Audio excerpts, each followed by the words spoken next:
મીડિયાના માધ્યમથી મારા ધ્યાનમાં ઘટના 1.5 કલાક પહેલા આવી છે. મેં તુરંત જ એમના કન્સર્ન અધિકારીને રૂબરૂ બોલાવ્યા હતા.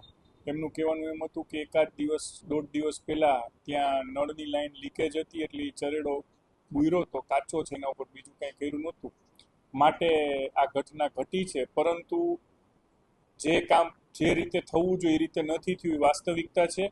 માટે એમને જે કોઈ કન્સર્ન પાર્ટી છે જેમણે આ કામ કર્યું છે એમને નોટિસ આપીને પેનલ્ટી કરવા માટેનું જણાવી દીધું છે.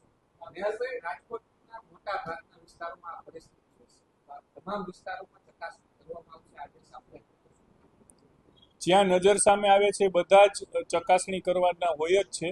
આદેશનો કોઈ વિષય જ નથી. આ તો એક રૂટીન પોતપોતાની ફરજની વાત છે. અને તેમ છતાં પ્રી મોન્સૂનની કામગીરી માટે ઘણા બધા પગલાં લઈ રહ્યા છીએ. કારણ કે હું વ્યક્તિગત એવું માનું છું કે ક્યાં પાણી ભરાય છે એ આપણને ખ્યાલ જ છે. કોઈ નવી જગ્યા સર્જન નથી થતી કે આ જગ્યાએ પાણી ભરાય. દરેક સિટીના જે પાણી એકત્રીકરણના પોઈન્ટ્સ છે એ બધાને ખ્યાલમાં જ છે. એટલે એ બધા જ પોઈન્ટ્સની ઉપર વ્યવસ્થિત આ વખતે વરસાદ ચાલુ હોય ત્યારે 2-2 માણસો 3-3 માણસોને ડ્યુટી મૂકવાના છીએ. અને ટૂંક સમયમાં આપને એનું લિસ્ટ પણ મળી જશે કે કઈ કઈ જગ્યાએ કોર્પોરેશનની પાસે જે ડેટા છે એમાં પાણી ભરાય છે, અને એના ઉપર ચાલુ વરસાદે માણસોને મૂકવામાં આવશે. જે એન્જિનિયરની જવાબદારી છે ચાલુ વરસાદે રાઉન્ડ ધ ક્લોક એનું મોનિટરિંગ કરશે અને પદાધિકારીઓ પણ મોનિટરિંગ કરશે.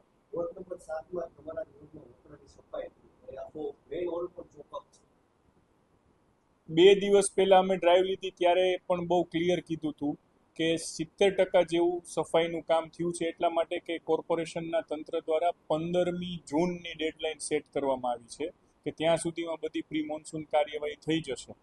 પરંતુ આ વખતે તો હવે શક્ય નથી, પણ આવતા વર્ષથી 20મી મેની ડેડલાઇન સેટ કરવાનો આદેશ પણ આપી દીધો છે. અને 20મી મે પહેલાં સંપૂર્ણ બધી સફાઈ થઈ જાય કીધું છે. ને જેટલું બાકી છે યુદ્ધના ધોરણે આ લોકોએ કરવાનું જ છે.